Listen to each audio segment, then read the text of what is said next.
You know, I've solved 6 wars in the last 6 months, a little more than 6 months now. I've solved 7 wars. We ended 7 wars. I thought this would be one of the easier ones, and this has turned out to be the toughest one. India, Pakistan, I mean, these were big ones. They are big ones, big lies, big exaggerations, because if he actually had solved 8 wars, don't you think you would have heard about it at the time? Don't you think he or his administration would have been saying something as each of those wars was solved? Doesn't it seem a bit strange that we're now just looking back and saying, oh, by the way, I solved 6 or 7 or whatever wars? See, what Grandpa, trying to cosplay as if he's Winston Churchill or whatever, is hinting at is that some wars, not all of the ones he's gonna talk about, happened, and maybe he helped. And I care about that. I want there to be actual peace. And if Donald Trump, whether for good reasons or corrupt ones or whatever, is actually leading to peace, then I want to know about that. I want to give him credit. And so I started doing research, and thankfully there were a number of different news sites that had tried to decipher, what are you talking about with the 6 wars thing? Because he was never really specific about most of them. And I want to run through these conflicts and find out which ones are accurate, which ones are kind of true a little bit, and which ones are utter and complete insane fabrications. And there's a variety of those. So 2 that the White House posted on a list. Journalists asked, what is he talking about? They sent a list. Were not in the last 6 months. They were actually from his first term.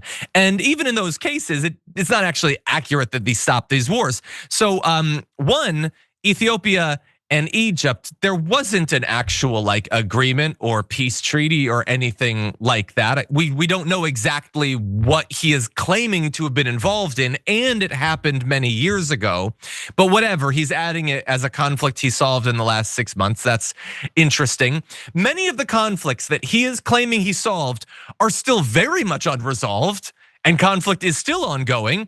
After all, he said Ukraine day 1. He said, I got that ceasefire in Gaza. People are being murdered every day in Gaza, and yet they're on his list. So immediately that throws the list into question, but there's a lot of other ones there too, especially as the number goes up as the days move on. So first there's Armenia and Azerbaijan, whose conflict was so important to Donald Trump, and he was so central to solving it that he mispronounced the name of one of those countries and forgot the name of the other. Take a look. You saw the Aberbaijan. That was a big one going on for 34, 35 years with Albania. Think of that. I mean, going on for years. And I got to know the heads, and I got to know them through trade. I was dealing with them a little bit. I said, why are you guys fighting? And then I said, I'm not going to do a trade deal if you guys are going to fight. It's crazy. Anyway, one thing led to another, and I got that one settled. And that was a one that people said you couldn't settle it. Even when I had them both in the Oval Office at the end when they were getting ready to sign, they were sitting next to each other and they were trying to get away. They didn't feel good. By the end of an hour, they were hugging each other and congratulating each other. It was beautiful to watch, actually. Yeah, so look, I tried to do extra research on that one. I went to Google and I typed in Azerbaijan, which I think is a spinoff of Abercrombie, and I wasn't able to find anything about it because that's not a real country. He is taking credit for ending a multi-decades-long war, and he has no idea what the countries actually are. And he would also have you believe, by the way, that this conflict that has gone on longer than some of you have been alive was so intractable that nobody believed anybody could find peace. And at the same time, he ended in an hour by being like, I'm gonna raise tariffs on you if you don't. And they were so happy to end it and to not have the tariffs that they hugged each other and now they love each other. Now look, if that's the way that it ends up going long term, that would be amazing because it is a terrible conflict and it would be awesome if it's ended. That very much remains to be seen though. There's a lot of people who have looked into this and say that there's reason to believe that the conflict could very much continue. I don't know that short-term threats of tariffs are enough to paper over these massive differences, but okay, we'll see with that one, I guess. He doesn't seem to care that much about it if he can't learn the names of the countries, but okay. So let's move now to Congo. The Democratic Republic of Congo. It's one that he's actually cited several times, as well as Rwanda. So they signed a peace agreement brokered by the US. So they were actually involved in this. Some of these, he wasn't even really involved aside from a tweet. This one, he was really involved.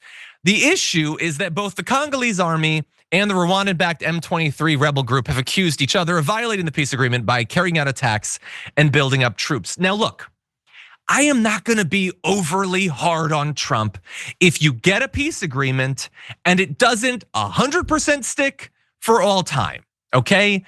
These conflicts are complicated. But then the way you describe them could show a little bit more humility and not just pat yourself on the back until you're bleeding from the palm, when it very much remains to be seen if there is actually peace. When you brag about ending this conflict, which does not appear to have been ended, it seems like you care less about the people who live in the Democratic Republic of Congo and Rwanda and more just about adding to a stat. And so, again, kind of an issue with it. Cambodia and Thailand, they agreed to an unconditional ceasefire in July to resolve a 5-day cross-border conflict. This is not a 30-year war these moving in on or whatever, but okay, fine. The deal was signed in Malaysia after the two nations faced pressure from Trump, who, like with Armenia and Azerbaijan, he said, hey, I'm not gonna do a deal with you or whatever. The issue is that the truce agreement was immediately tested after both countries accused each other of carrying out attacks. China also, by the way, was putting a great deal of pressure on them to end this brief conflict. And so him tweeting at them or whatever that he's gonna raise tariffs and them ending a 5-day conflict and maybe not even ending it, adding that to a list of the wars that you solved, it doesn't seem honest at all. And look, we could go on, there's a lot. India and Pakistan, he keeps saying he was responsible for them having a ceasefire. India's like, he was not involved in that. And he does not deserve any credit for ending the conflict. He says he solved a conflict between Egypt and Ethiopia. They hadn't been at war. And when you press him on this, he says they would have gone to war if I hadn't gotten involved, but they weren't at war and they don't have a peace treaty. I think that proves the point. We can end there. This thing is so deeply unserious, Sharon, and yet it's concerning content of the most seriousness. Like, this is theoretically, except in that one where there wasn't even a war, this is literally people's lives that are on the line. And he treats it as if it's just like a line to bulk up his CV or his LinkedIn profile or something. What do you think? As usual, it's all about him. He wants this Nobel Peace Prize. And I don't even think people would care. Give it to him if he's really helping. He's not helping. One minute he's talking about tariffs and increasing tensions. Another minute he's saying, I'm gonna stop this war between Ukraine and Russia day one, when he's really bolstered Putin. He's actually prolonged it. And then other times he says, hey, either do this or we're walking away. We don't need a ceasefire. Hey, this guy is anything but peaceful. He's narcissistic. I can't technically diagnose him, but he's narcissistic in his approach to things. If it looks like a narcissist, you know what I mean? Yeah, we're gonna end with this. There was one other on the list, and it was the conflict between Israel and Iran. He is claiming credit for having ended it when it would not have happened if he hadn't been president, and we were an active combatant in that brief conflict. The idea that you want credit for bringing peace in a conflict that only happened because of you is madness. And at least on that one, MAGA seems to agree.